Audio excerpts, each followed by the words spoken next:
नमस्कार। नमस्कार। आज हामीबीच एकजना प्राज्ञ व्यक्तित्व हुनुहुन्छ। उहाँ असम नेपाली नाट्य सम्मेलनको चौथो महाअधिवेशन जुन चाहिँ असमको लखिमपुर जिल्ला अन्तर्गत सिमलगुडीमा गत 24 नोभेम्बरदेखि सुरु भएर तपाईँको 27 तारिक सम्पन्न हुने हो। त्यस समारोहको निम्ति अतिथिका रूपमा आउनुभएको र उहाँलाई असम नेपाली नाट्य सम्मेलनले नाट्याचार्य उपाधि पनि प्रदान गरिसकेको छ। र उहाँ हुनुहुन्छ प्राध्यापक रामचन्द्र पोखरेल सर, यहाँ हुनुहुन्छ। उहाँ संस्थापक अध्यक्ष नेपाल नाट्य अनुष्ठान पोखराबाट त्रिभुवन विश्वविद्यालय पृथ्वी नारायण क्याम्पसमा उहाँ अध्यापकका रूपमा पनि कर्मरत हुनुहुन्छ। उहाँबाट धेरैले 7-8 जना जति पिएचडी लिइसक्नु भएको छ। उहाँको अधीनमा काम गरेर उहाँहरू पारखी व्यक्तित्व बनिसक्नु भएको छ। त्यस्ता एकजना व्यक्तित्व जसले नाट्य साहित्यमा धेरै काम गरेको छ र हामीले उहाँसँग धेरै सिक्नु छ, धेरै जान्नु छ। उहाँसँग धेरै कुराहरू, उहाँका धेरै कुराहरू हजुरहरू समक्ष पुर्याउनु छ। तसर्थ आज यो छोटो बसाइमा म केही कुराहरू, केही जिज्ञासाहरू राख्ने प्रयासमा छु। सरलाई यस कार्यक्रममा सादर र भव्य रूपमा स्वागत छ। हस्, धन्यवाद कृष्णलाल कार्कीज्यू। हजुर, यो जुन मलाई यो कार्यक्रम बोलाएर जुन उच्चतम सम्मान गर्नुभएको छ त्यसको लागि म धेरै चाहिँ अनुग्रहित छु। हजुर, र साथमा हाम्रो असमका चर्चित व्यङ्गकार अर्जुन अझै पनि हुन्छ यस बसाइमा। हजुर, र सरलाई म पहिलो जिज्ञासा मेरो रहेको छ, नेपाल नाट्य अनुष्ठान पोखराले नेपाली नाटकको विकासमा के कस्ता कामहरू गर्दैछ? धन्यवाद। नेपाल नाट्य अनुष्ठान पोखरा नेपालले नेपाली कला साहित्य संस्कृतिको जगेर्ना गर्नको लागि र मेचीवारी र मेचीपारी समग्र नेपाल र भारतीय नेपाली नाट्य साहित्य संस्कृति कला वाङ्मयको उत्थान सम्वर्धन प्रवर्धन गर्नको लागि र सेतुको रूपमा काम गर्न सकोस् भन्ने हेतुले यो संस्था स्थापना भएको हो। यो संस्था स्थापना भएको धेरै भएको छैन, 2 वर्ष मात्र भएको छ। 2 वर्ष पुगेर 3 वर्ष लागेको छ। र यो संस्था स्थापना भइसकेपछि हामीले नेपाल र भारतको कला साहित्य र संस्कृतिलाई एकीकृत रूपमा समाजमा चिनाउनको लागि नेपालबाट नाटक र रङ्गमञ्चमा के कस्ता काम भएका छन्, आसाम, सिक्किम, दार्जिलिङ, देहरादुन, कलकत्ताबाट के कस्ता काम भएका छन् भन्ने सन्दर्भलाई एकीकृत रूपमा ल्याएर नेपाली नाटक र रङ्गमञ्चलाई असमको नेपाली नाटक रङ्गमञ्चसँग साक्षात्कार गराउने, असमको नेपाली नाटक र रङ्गमञ्चलाई नेपालको नाटक रङ्गमञ्चसँग साक्षात्कार गराउने, दुवै भूगोलका नाटक र रङ्गमञ्चको चाहिँ जुन कला कौशल छ, जुन संस्कृति छ, जुन नाट्य लेखन, निर्देशन र कलाकारिताको जुन महत्त्व छ त्यसलाई स्थापित गर्नको लागि प्रथम नेपाल नाट्य अन्तर्राष्ट्रिय नाट्य सम्मेलन हामीले सम्पन्न गरिसकेका छौँ। त्यो नाट्य सम्मेलनमा 18 वटा चाहिँ कार्यपत्रहरू प्रस्तुत भएका छन्।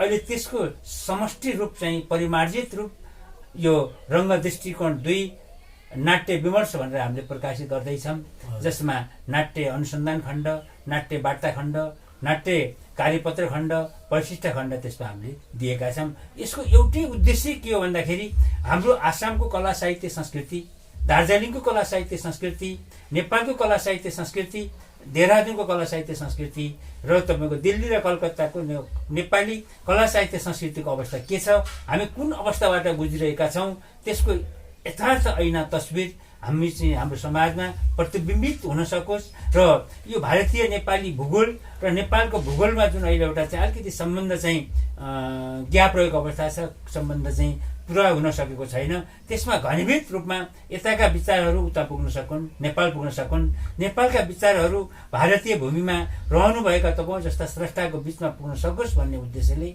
नेपाल नाट्य प्रतिष्ठान अनुष्ठान हामी स्थापना गरेका छौँ। भोलिका दिनमा यो नाट्य अनुष्ठानले नाटक र रङ्गमञ्चको क्षेत्रमा काम गर्ने जति पनि रङ्गकर्मीहरू हुनुहुन्छ, कला साधकहरू हुनुहुन्छ, नाटककार हुनुहुन्छ, उहाँहरूको चाहिँ जुन एउटा योगदान छ त्यसलाई लिपिबद्ध गर्ने हाम्रो प्रयास रहेको छ। अहिले नेपाल नाट्य अनुष्ठानले नाट्य सम्राट बालकृष्ण समयका सम्पूर्ण नाटक छाप्ने एउटा निर्णय गरेर त्यो हामीले चाहिँ लगभग काम पुरा गरिसकेका छौँ। अशेष मल्लको नाटकहरू भनेर हामी छाप्ने क्रममा छौँ। त्यसै गरेर कृष्णले कार्कीज्यू, शङ्करजी, म तपाईँलाई के निवेदन गर्न चाहन्छु भन्नुहुन्छ भने भोलिका दिनमा नेपाल नाट्य अनुष्ठानले आसामका प्रतिनिधि नेपाली नाटकलाई पनि सङ्कलनको रूपमा निकाल्ने एउटा प्रचेष्टा हामीले गरिरहेका छौँ। दार्जिलिङका नेपाली नाटक, प्रतिनिधि नेपाली नाटक, सिक्किमका प्रतिनिधि नेपाली नाटकलाई पनि हामीले निकाल्ने हाम्रो एउटा उद्देश्य रहेको छ। त्यो उद्देश्य रहनुको एउटै चाहिँ कारण हो भन्दा दार्जिलिङको नेपाली नाटक र संस्कृतिको समग्र त्यसको अध्ययन अनुसन्धान नेपालका चाहिँ नाट्य अनुरागीहरूले, विद्वानहरूले गर्न पाउनुपर्छ। नेपालको चाहिँ नाटक रङ्गमञ्चको चाहिँ स्थिति छ, यतापट्टिको मेचीवारीतिरका आसामका, सिक्किमका, दार्जिलिङका जुन तपाईँ जस्ता विद्वत वर्ग हुनुहुन्छ, तपाईँ जस्ता अनुसन्धानकर्ता हुनुहुन्छ, तपाईँले त्यसको अनुसन्धान गरेर तुलनात्मक रूपमा मेचीवारी र मेचीपारी अथवा समग्र नेपालको नेपाली नाटकका रङ्गमञ्च, भारतीय नेपाली नाटकका रङ्गमञ्चको तुलनात्मक अध्ययन के छ, हामी कुन अवस्थामा छौँ, अब भोलिका दिनमा हामीले गर्नुपर्ने काम के छ भनेर त्यसलाई पहिचान गरेर भोलिका दिनमा गर्नुपर्ने काममा नेपाल नाट्य अनुष्ठानले त्यो एउटा यात्रा गर्नेछ भन्ने कुरो यहाँहरूलाई चाहिँ प्रश्न पार्न चाहन्छु कृष्ण कार्कीज्यू। र यो जुन चाहिँ हाम्रो कार्यक्रम हुँदैछ सरसँग जुन चाहिँ भलाकुसारी धेरै जानकारीहरू हामीले पायौँ। कस्तो खालको पुस्तक उहाँले तयार गर्नु हुँदैछ र कस्तो खालको नाटक साहित्यलाई लिएर यस प्रतिष्ठानले के कस्ता कामहरू गर्यो र आगामी दिनमा के कस्ता कामहरू गर्नेछ, धेरै कुराहरू सरले राख्नुभयो। एकदमै आशा लाग्दा कुराहरू र आगामी दिनमा अवश्य हामी पनि सायद जोडिनेछौँ ती कामहरूमा, त्यस्तो पनि हामी आशा गर्दछौँ। र अर्को एउटा यहाँ सरलाई म सोध्दैछु, अर्थात् अनुभव सरको सोध्दैछु म। असम नाट्य सम्मेलनले सरलाई नाट्याचार्य जुन चाहिँ असम नेपाली नाट्य सम्मेलनको सबैभन्दा ठुलो गरिमामय उपाधि हो त्यो प्रदान गरिसकेको छ। एकदम उपयुक्त व्यक्तित्व जो हो, जसले कि धेरैभन्दा धेरै काम गरेको छ नाटकमाथि, त्यसलाई मात्रै यो उपाधि नाट्य सम्मेलनले प्रदान गर्ने गर्दछ। योचोटि सरलाई प्रदान गरेको छ। तसर्थ यो असम भूमिमा आएर, यो लखिमपुरको सिमलगुडीमा आएर र नाट्य सम्मेलनबाट त्यो पुरस्कार प्राप्त गरेपछि अनि यसरी यो व्यक्तिगत हाम्रो असमेली जुन चाहिँ आप्यायन भन्छ त्यसमा ती घरहरूमा बसेर यहाँका गाउँलेहरूसँग त्यो भलाकुसारीहरू गरेर यी जम्मै कुराहरूको अनुभव अहिलेको सम्म सरको के कस्तो छ? धन्यवाद कृष्णजी। सर्वप्रथम त म असमेली नेपाली नाट्य सम्मेलनलाई मेरो व्यक्तिगत तर्फबाट र समग्र नेपालको तर्फबाट, नेपाल नाट्य अनुष्ठानको तर्फबाट हृदयत नमन व्यक्त गर्न चाहन्छु। आज यो असम भूमिमा आएर, यो सिमलगढीमा आएर मैले जुन अथाह यति सघन स्नेह मैले प्राप्त गरेको छु, त्यो स्नेहको त यहाँ वर्णन गरी साध्य छैन कृष्णजी। तपाईँले मलाई जुन घरमा व्यवस्था गर्नुभयो, जुन घरमा राख्नुभयो, सायद मलाई तपाईँले 5 स्टार होटलमा राखेको भए यो आनन्द मैले प्राप्त गर्ने थिइनँ। त्यो कङ्क्रिटमा बसेर त्यो मैले यो अनुभूति गर्न पाउने थिइनँ। मलाई यति उच्चतम स्वर्गीय आनन्दको अनुभूति मैले प्राप्त गरेको छु। जहाँ तपाईँले व्यवस्थापन गर्नुभयो, उहाँहरूले यति धेरै आतिथ्य सत्कार मलाई दिनुभयो, उहाँहरूप्रति म नतमस्तक छु। उहाँहरूलाई म श्रद्धा सुमनका साथ शिर झुकाएर सम्मान गर्न चाहन्छु। उहाँबाट मैले धेरै आतिथ्य सत्कार कसरी गर्नुपर्छ भन्ने कुरा मैले सिकेको छु। नेपालमा गएर पनि मैले यसलाई त्यो कुरा भन्ने छु। र यो असमेली नेपाली नाट्य साहित्यको 4th सम्मेलन जुन यहाँ भएको छ, यो असमेली नेपाली नाट्य सम्मेलनबाट जुन मैले नाट्याचार्य सम्मानले म विभूषित भएको छु, मलाई लाग्छ कृष्णजी यो असमेली नाट्य साहित्य सम्मेलन होइन, यो समग्र चाहिँ नेपालीत्व, नेपाली साहित्य संस्कृति, चाहे यो नेपालको होस् चाहे त्यो भारतीय भूमिको होस्, त्यो समग्र साहित्यको कुम्भ मेला हो। यो यति ठुलो बृहत चाहिँ तपाईँहरूले सम्मेलन गर्नुभएको छ, यति धेरै स्रष्टालाई सम्मान गर्नुभएको छ, यति धेरै चाहिँ कलाकार नाटककारलाई तपाईँले सम्मानित गर्नुभएको छ, भोलिको लागि उत्प्रेरित गर्नुभएको छ। वास्तवमा यो साह्रै अनुकरणीय काम छ। हामीले नेपालबाट पनि यस्तो चाहिँ अनुकरणीय काम गर्न चाहिँ सकिरहेको अवस्थामा जुन यो भारतीय नेपाली नाट्य सम्मेलनबाट जुन तपाईँले एउटा सन्देश दिनुभएको छ, हिजोका चाहिँ जुन एउटा पूर्वज हुनुहुन्छ उहाँले कला साहित्य र संस्कृतिमा पुर्याएको जुन योगदान छ त्यसलाई यति सम्मानका साथ तपाईँले सम्वर्धन गर्नुभएको छ र भोलिको पुस्तालाई नेपाली कला साहित्य र संस्कृतिमा असमेली चाहिँ साहित्य संस्कृतिमा नाट्य कलामा कसरी लाग्नुपर्छ भन्ने अनुज पुस्ताले एउटा सन्देश दिनुभएको छ। त्यस अर्थमा यो असमेली नेपाली नाट्य सम्मेलन, यो नाट्य सम्मेली नेपाली नाट्य सम्मेलनबाट तपाईँहरूले कृष्णजी तपाईँले मलाई जो नाट्यचार्य विभूषणले विभूषित गर्नुभएको छ, मेरो जीवनको यो सबैभन्दा ठुलो सम्मान हो भन्ने कुरा मैले अनुभव गरेको छु। होला यसलाई हामीले कुनै द्रव्यसँग तुलना गर्न सक्दैनौँ, अन्य चाहिँ उसँग तुलना गर्न सक्दैनौँ। तपाईँले मलाई विभूषणले विभूषित गर्नुभएको छ, नाट्यचार्य सम्मानले मलाई विभूषित गर्नुभएको छ, त्योभन्दा ठुलो चाहिँ अझ माया र ममता दिनुभएको छ। त्यसैले मैले के अनुभूति गरेको छु भन्दा आज म के सन्देश दिन चाहन्छु भन्दाखेरि म सम्मानित भएको होइन, मेरो नाटक र रङ्गमञ्च विधा सम्मानित भएको हो र यो विभूषणले म यति गौरवान्वित भएको छु, यति आह्लादित भएको छु र तपाईँले मलाई भोलिको दिनमा थप जिम्मेवारी पनि सुम्पनु भएको छ। तपाईँले भोलिको दिनमा के यो नाटक अनुसन्धानमा अझै सघन अनुसन्धान गर्न सक्नुहोस् भन्ने सन्देश पनि दिनुभएको छ।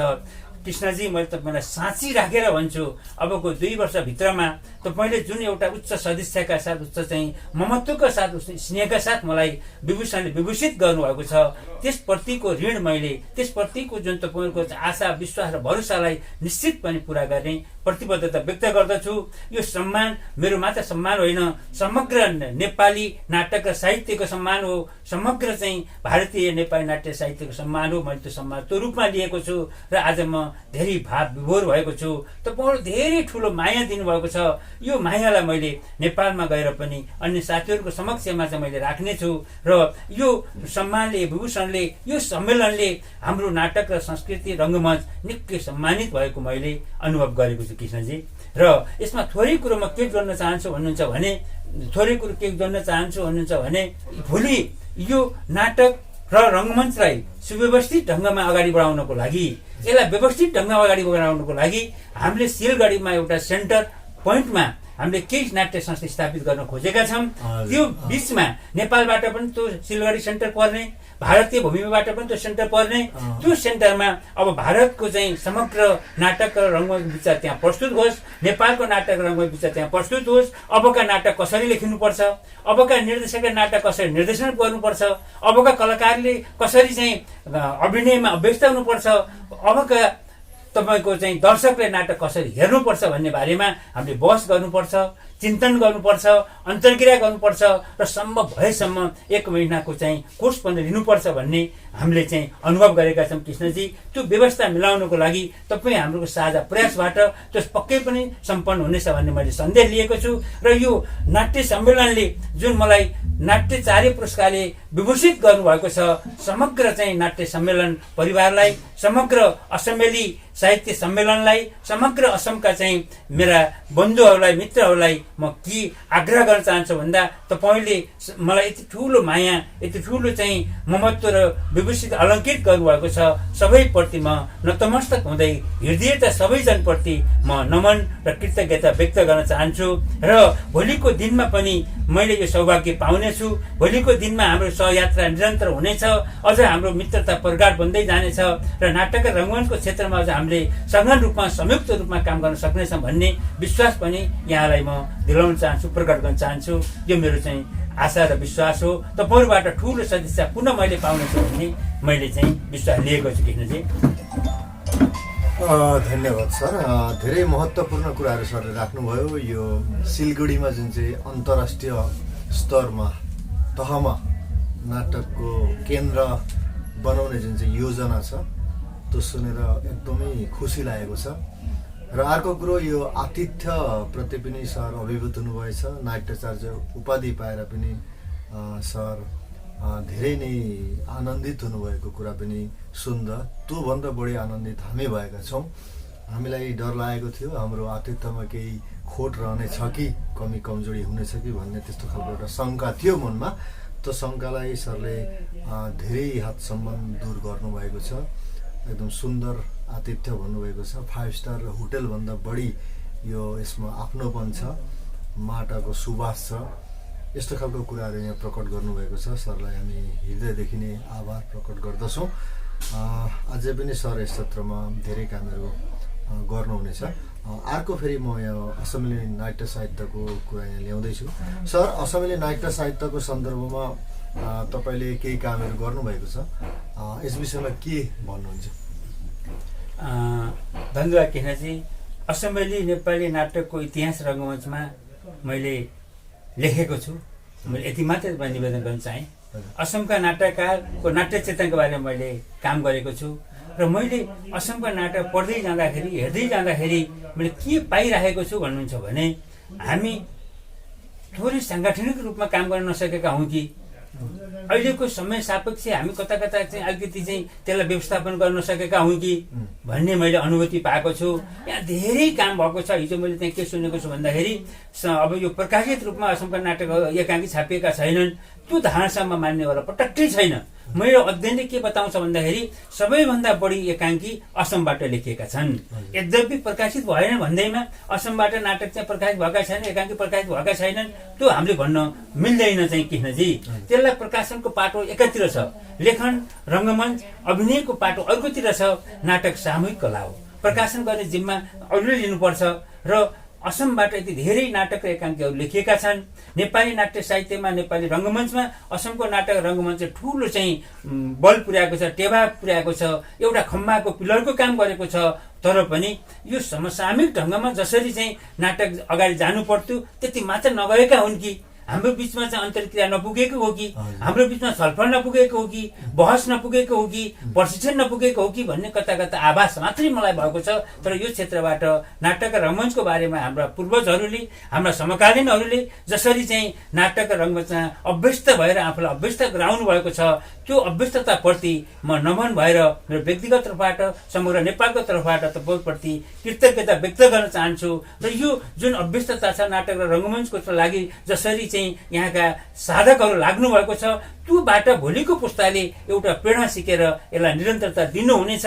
र अब चाहिँ तपाईँ हामीको साझा प्रयासबाट अब यो जुन महत्त्वपूर्ण एकाङ्की नाटकहरू छन् तिनलाई प्रकाशनमा पनि लैजानुपर्छ भन्ने मलाई लाग्छ कृष्णजी। म तपाईँलाई यही वार्ताबाट के निवेदन गर्न चाहन्छु भन्दा, तपाईँ हाम्रो साझा प्रयासबाट अबको निकट भविष्यमा 1 वर्ष लाग्ला, 1.5 वर्ष लाग्ला, असमका प्रतिनिधि नेपाली नाटक भनेर एउटा हामीले सङ्ग्रह निकाल्नै पर्छ।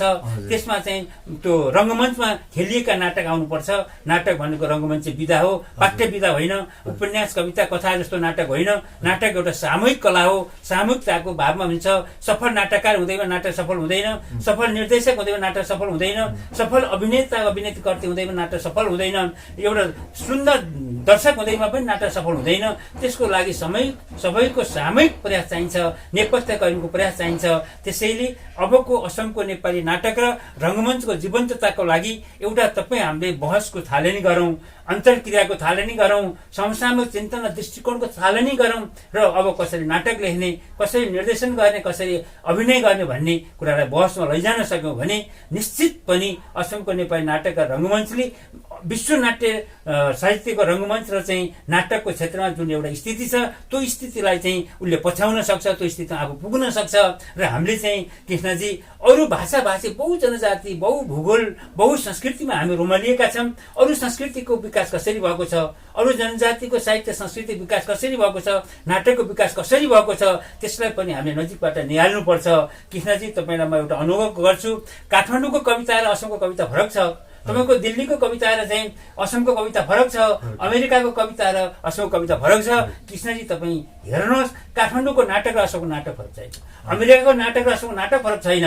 नाटक यस्तो विधा हो, नाटक सिङ्गो जीवन हो। नाटक के हो? सिङ्गो जीवन हो। सिङ्गो जीवनको एउटा नाटक हो। अब नाटकमा आजको जीवन चाहिँ आउनुपर्छ।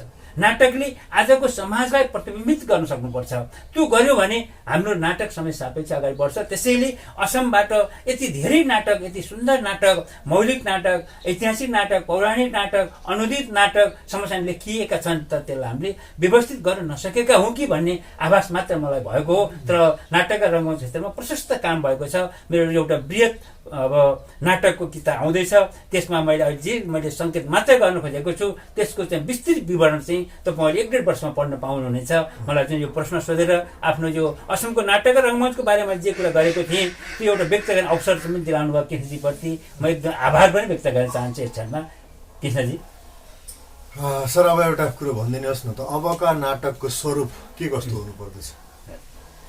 यो बडा महत्त्वपूर्ण प्रश्न तपाईँले उठाउनु भयो कृष्णजी।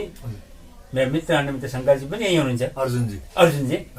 यो साहित्य भनेको तपाईँ हामीले भोगेको, तपाईँ हामीले अनुभव गरेको जीवनको प्रतिछवि हो। साहित्य के हो? नाटक एक जीवनको कलात्मक र भावनात्मक पुनर्प्रकटीकरण हो। अब हामी हाम्रो हजुरबाउ बुवाले भोगेको जीवनतिर फर्क्यौँ भने त आजको समयलाई टिप्न सकेनौँ नि। आजको कला प्रविधि ज्ञानले जे यति टेक्नोलोजी कुरा ल्याइदिएको छ, मैले तपाईँले यहाँनिर निवेदन गर्न चाहेँ, यो नाटक क्लिष्ट विधा हो, नाटक गर्न सकिन्न, नाटक लेख्न सकिन्न, नाटक किन गर्ने, यो नाटक धेरै छापिँदैन, धेरै नाटक हुँदैन भनिन्छ। नाटक त्यति सजिलो विधा होइन चाहिँ कृष्णजी। एउटा कविता चाहिँ रेलको यात्रा गर्दा तपाईँ कवि बन्न सक्नुहुन्छ, रेलको यात्रा गर्दा तपाईँ कथाकार बन्न सक्नुहुन्छ, रेलको यात्रा गर्दा तपाईँ उपन्यासकार बन्न सक्नुहुन्छ, रेलको यात्रा गर्दा केही तपाईँ नाटककार बन्न सक्नुहुन्न। गाह्रो नमान्नु होला। किन भन्दाखेरि त्यसमा निर्देशक चाहियो, त्यसमा कलाकार चाहियो, त्यसमा चाहिँ नेपथ्य कर्मी चाहियो, त्यसमा व्यवस्थापक चाहियो, त्यसमा दर्शक चाहियो। त्यसैले नाटक यति सजिलो विधा होइन। र हामी समाजमा चाहिँ टिप्पणी सुन्छौँ, नाटक लेखिँदैन, नाटक हुँदैनन्, लेखिएका छन्, नाटक भएका छन्। यो जटिल विधा पनि हो, क्लिष्ट विधा पनि हो। त्यसैले अब लेखिने नाटकमा आजको समाजको प्रतिबिम्ब, आजको समाजको ऐना अबको नाटकमा आउनुपर्छ। हिजोका नाटक धेरै दुर्गा पूजाका नाटक हिजो भए, श्रीमान श्रीमतीका झगडाका नाटक हिजो भए, सासू बुहारीका झगडाका नाटक भए, त्यहाँ चाहिँ शोषक र शोषितका नाटक हिजो भए। अबको समय धेरै फड्को मारेको छ। जुन 2023मा जोन सोफेले चाहिँ जो नोबेल पुरस्कार पाउनु भएको छ नाटक लेखेर, उहाँका नाटक कस्ता छन् भन्दा स्वप्नलोकमा केन्द्रित छन्। मान्छेले सपनामा पनि जीवन बिताएको छ, सपनामा जीवन बिताएको कुरा प्रतिबिम्बित हुनुपर्छ, नाटकमा हुनुपर्छ। त्यो क्षेत्रमा त हामी पुग्यौँ नि कृष्णजी। त्यसैले अबको साहित्य, अबको नाटक, अबको कविता, अबको कथाले आजको समाजलाई प्रतिबिम्बित गर्न सक्नुपर्छ, आजको समाजलाई चित्रण गर्न सक्नुपर्छ। आजको चाहिँ जुन एउटा वास्तविकता छ, आजको जुन भूगोल छ, आजको जुन संस्कृति छ, आजको भाषा छ, आजको जीवन पद्धति छ, त्यसलाई हामीले चित्र गर्न सक्यौँ भने युग सापेक्षी हाम्रो नाटक अगाडि बढ्न सक्छ। यदि आजको समयमा हामी आजको समयमा रहने हिजोको समयलाई नाटकमा लेखिदियौँ भने त्यो नाटक के भयो भने त कालजयी भएन, त्यसले समाजलाई चित्र गर्न सकेन। त्यतातिर चाहिँ सर्जकले धेरै ध्यान दिनुपर्छ। तपाईँले एकपटक यहीँका हिन्दी नाटक पढ्नुपर्छ, यहीँका असमिया नाटक पढ्नुपर्छ, अन्य नाटक पढ्नुपर्छ र त्यो उनीहरूको चाहिँ ट्रेन्ड कसरी आएको छ, एउटा परम्परा कसरी आएको छ, हामी कुन परम्परा छौँ भनेर हामीले तुलनात्मक रूपमा नाटककारले अध्ययन गरेर नाटक लेखिदिनुपर्छ। मैले नाटक हो, रमाइलो हो र ड्रम सेट बजाइदिएपछि नाटकमा दुर्गा पूजा गरिदिएपछि नाट्यकर्म पुरा त्यो होइन कृष्णजी। नाटक युग कालजयी बन्न पर्यो। काव्यसु नाटकमा रम्यम भनेर पूर्वमा भरतमुनिले त्यसै भन्नुभएको होइन। अनि पश्चिमको चाहिँ एरिस्टोटलले दुखान्त नाटक सर्वोत्कृष्ट विधा हो त्यसै भन्नुभएको होइन। साहित्यको सर्वोत्कृष्ट विधा नाटक किन भनिएको भन्दा नाटकले जसरी चाहिँ युग जीवनलाई चित्रण गर्न सक्छ, अन्य विधाले चित्रण गर्न सक्दैन। त्यसैले नाटक नै जीवनको चाहिँ प्रतिछवि हो भनेर भनिएको हुँदाखेरि आजको जीवन आजको नाटकमा आउनुपर्छ। आजको रङ्गमञ्चमा आजको नाटक आजको जीवन खेलिनुपर्छ। आजको हाँसो, रोदन, पीडा, छटपटी, आजको चिन्तन हेर्नुहोस् त चाहिँ कृष्णजी। हिजो तपाईँ हाम्रा चाहिँ हजुरआमाहरूले चन्द्रमालाई पूजा गरेर चन्द्रमाको चाहिँ नहेरिकन खाना खानु हुँदैन थियो। आजको हाम्रो अनुसन्धानले चन्द्रमा बस्ती बसालिदियो। अब यहीबाट हामी चिन्तन गरौँ कि आजको समाज कहाँ पुग्यो।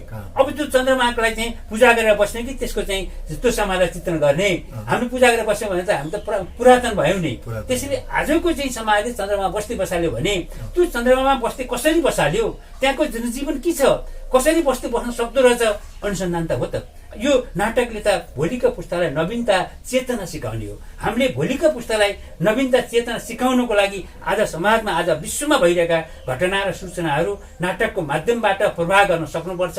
प्रवाह गर्न सकिएन भने समसामयिकतालाई नाटकले चित्रण गर्न सक्दैन र हामी पछि पर्छौँ कृष्णजी। मलाई लागेको कुरा यो हो। अब लेखिने नाटक, अब लेखिने साहित्य, अब खेलिने रङ्गमञ्चका अभिव्यक्तिहरू आजको जीवन जगत, आजको चिन्तन र दृष्टिकोण, आजको मानसिकता, आजका हाम्रा बच्चाले सोचेको दृष्टिकोणसँग हामी अब घनीभूत हुनुपर्छ। तपाईँले अनुभव गर्नुभएको होला, तपाईँको पालामा चाहिँ यहाँ चाहिँ गोटा खेल्थे, भकुण्डो खेल्थे, त्यहाँ डन्डीबियो खेल्थे। आजका हाम्रो बच्चा चाहिँ मोबाइलमा खेलेका छन्। मोबाइलबाट चाहिँ प्रविधि यति अगाडि बढेका छन्। त्यो हाम्रो बच्चाले के चाहेको छ नाटकले त दिन सक्नुपर्छ, अनि मात्र नाटक साहित्य कालजयी बन्छ। कृष्णजी हजुर, एकदम सुन्दर कुराहरू राख्नुभयो सरले। यो समसामयिक चिन्तन हुनुपर्दछ नाटकमा। तिनै पुराना विचारधारा, तिनै अन्धविश्वासहरू कति लेख्ने अब। तसर्थ आजको युवाले के खोजेको छ त्यो खोज अनुसन्धान आजको नाटकले दिन सक्नुपर्दछ, अनि मात्रै नाटक कालजयी बन्दछ भन्ने खालको कुराहरू सरले राख्नुभयो। यो हामीले जान्नुपर्ने कुरा। र नाटक लेख्न चाहने नवीन नाटककारहरू जो हुनुहुन्छ उहाँहरूलाई पनि सरले आग्रह राख्नुभयो नाटकको स्वरूप के हुनुपर्दछ, र यस्तै खालका सरले भने चाहिँ नाटकहरू हामीले लेख्ने प्रयास गर्नुपर्छ जस्तो मलाई लाग्दछ। तसर्थ ती युग चेतना जब जीवन जगतहरू समसामयिक कुराहरू आउँदछन् नाटकमा, तब नाटक कालजयी बन्दछ र युवाहरूमा पनि नाटक एउटा भरपर्दो र विश्वासिलो एउटा विधा भएर आउनेछ भन्ने कुरामा हामी आशावादी छौँ। र सरलाई अब यो अन्तिममा समग्रमा केही रहल पहल कुराहरू छन् भने के भन्नुहुन्छ? समग्रमा कृष्णजी रहल पहल कुरा होइन, यति धेरै माया तपाईँले दिनुभयो, यति धेरै अपनत्व तपाईँहरूको बिचमा र मेरो बिचमा बढ्यो। त्यो मेरो जीवनको ठुलो सम्पत्ति हो र मैले जीवनमा भोलि पुरस्कार पाउँला, म अरू सम्मानित हुम्ला, तर यो सम्मान मैले भोलि पाउन सक्दिनँ, यो आत्मीयता मैले पाउन सक्दिनँ, यो भावनात्मक सम्बन्ध मैले पाउन सक्दिनँ, यो जुन घरमा तपाईँ राखिदिनु भयो उहाँहरूले मलाई गरेको आतिथ्यता मैले भोलि पाउन सक्दिनँ। यस क्षणमा मलाई यो घरमा उहाँहरूले जुन सेवा गर्नुभयो, जुन आतिथ्यता मलाई प्रदान गर्नुभयो, उहाँहरूप्रति म कृतज्ञता पनि व्यक्त गर्न चाहन्छु तपाईँको चाहिँ यो वार्ता मार्फत। र तपाईँको नाट्य सम्मेलनबाट मैले ठुलो एउटा ऊर्जा लिएर गएको छु, ठुलो अनुभूति लिएर गएको छु, ठुलो स्नेह र प्रेरणा लिएर गएको छु। मेरो जीवनमा यो ठुलो सम्पत्ति हो, यो मेरो अविस्मरणीय क्षण हो भन्ने कुरा मैले पाएको छु। र सामान्य अरू केही पनि छैन किनकि भोलिका दिनमा तपाईँ हामी साङ्गठनिक रूपमा एकाकार भएर अगाडि बढ्न सकौँ होइन। यो भूगोलले छुट्याउँदैमा तपाईँ हामी चाहिँ नछुट्यौँ। तपाईँ हाम्रो साझा अनुभूतिहरू छन्, तपाईँ हाम्रो साझा भावनाहरू छन्, तपाईँ हाम्रो साझा चिन्तनहरू छन्। होला केही भूगोलको दूरीले हामीलाई केही कष्ट पर्ला, 5-7 घन्टाको दूरीमा चाहिँ आदान गर्दा प्रदान गर्नु पर्ला, 2-4 पैसा खर्च पनि होला, त्यसलाई कतै थाँती राख्थ्यौँ। हिजो मान्छे जन्मदा के लिएर आयो, भोलि जाँदा के लिएर जान्छ। हामीले हाम्रा चाहिँ सन्ततिहरूलाई सुसंस्कृत बन्ने एउटा वातावरण सृजना गर्न सकौँ। अन्य जातिको तुलनामा हाम्रो भाषा साहित्य संस्कृति चाहिँ नपियोस्, हामी चाहिँ सम्मानित भएर हिजो हाम्रो पुर्खाले जसरी सम्मानित बनाएर हामीलाई राखिदिनु भएको थियो, भोलिका अनिल पुस्तालाई पनि त्यो सम्मानित हुने वातावरण हामीले सृजना गर्न सकौँ। यसैमा हामी सबैको सत्प्रयास रहन सकोस् भन्दै जुन तपाईँले यो संवाद वार्ताबाट मेरा विचार राखेर जुन एउटा सुवर्ण अवसर प्रदान गर्नुभयो, यो क्षणको लागि म तपाईँप्रति नमन व्यक्त गर्न चाहन्छु, हृदयता कृतज्ञता व्यक्त गर्न चाहन्छु। यसरी आफ्ना विचार सार्वजनिकरण गर्ने अवसर प्रदान गर्नुभएकोमा तपाईँको यो वार्ता, यो टेलिभिजन, यो संवाद, यी सबैप्रति म नमन गर्दै आफ्नो विचार राख्ने अवसर प्रदान गर्नुभएकोमा तपाईँप्रति पुनः चाहिँ यसरी नै साक्षात्कार गर्ने अवसर मिल्नेछ भन्ने विश्वास व्यक्त गर्दै बिदा हुन्छु। हस्त कृष्ण।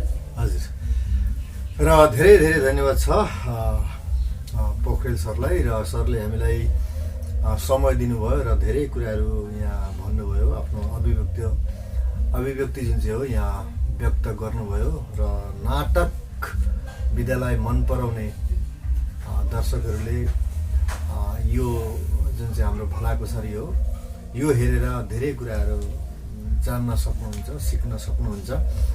तसर्थ सरलाई धेरै धेरै धन्यवाद दिँदै आगामी दिनमा पनि फेरि यस्तै खालको भलाकुसारी र भेटघाट हुन्छ भन्ने आशासहित यो भलाकुसारीको जुन चाहिँ हाम्रो सानो कार्यक्रम थियो यतिमै सक्दछु। धेरै धेरै धन्यवाद। धन्यवाद।